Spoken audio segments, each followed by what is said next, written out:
जय भीम मित्रांनो, राजगुरू चॅनलवर तुमचं सहर्ष स्वागत करत आहोत. आपण आलो आहोत इंदोरा चौकामध्ये. इंदोरा चौकामध्ये बघू शकता. आणि या इंदोरा चौकामध्ये आपण ऑटो चालक जे असतात त्या ऑटो चालकांना गॅसच्या बाऱ्यात काय काय समस्याचा सामना करावा लागते ते आपण जाणून घेऊया.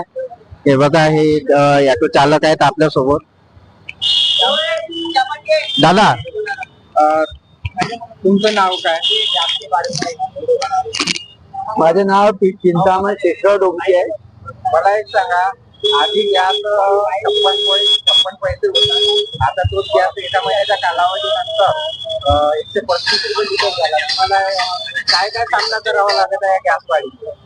आधी तर 155 रुपये 56 पैसे होता, तेव्हा सवारीचा रेट बी बरोबर होता. आता एक महिना झाला, कम से कम एक महिन्यामध्ये पेट्रोल पंपवर आम्ही पेट्रोल गॅस भरायला जेव्हा जातो तिथे रेट अलग अलग आहे. कुठे 120 आहे, कुठे 135 आहे. म्हणजे पेट्रोल मालक आपापल्या मनमानी प्रमाणे गॅस विकत आहे.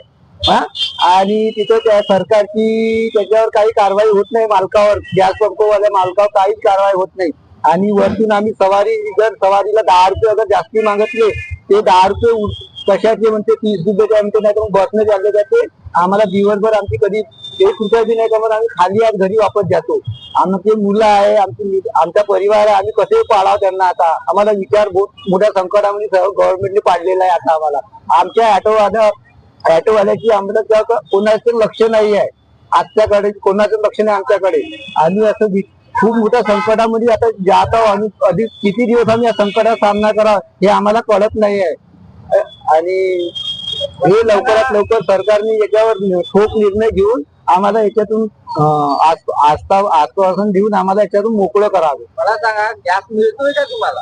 गॅस मिळतो, पण तो रेट बी खूप आहे. आणि कधी कधी पंप आता 4 दिवसाआधी तर पूर्ण नागपूर सिटीचे पुरे पंप बंद होते. एकाही पंपावर गॅस 4 दिवस झाले. सर, आमचे शाळेचे मुलं आहे, आम्ही टॅक्सी आणि दुसऱ्या गाडीने करून येतो. आमच्याजवळ आम्हाला विचार मोठा आला की आता आम्ही कसं पोट भरावं. आता आम्हाला बहुत मोठा, आम्हाला नाही नागपूर सिटीच्या पूर्ण ऑटोवाल्याला पूर्ण विचार येऊन गेला की आमचं प्रपंच कसा चालेल आता. गॅसचे रेट कमी करावे. आमची एकच मागणी आहे सरकारला की गॅसचे रेट कमी करावे. त्या रेट मध्ये होती गॅस 55 रुपये 56 पैसे, त्या रेट मध्ये गॅस त्यांनी अवेलेबल आम्हाला द्यावी.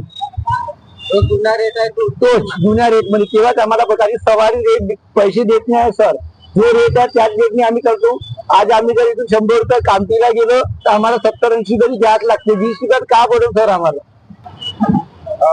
काका, मला एक सांगा, जेव्हापासून हा गॅस वाढलेला आहे तेव्हापासून तुम्हाला काय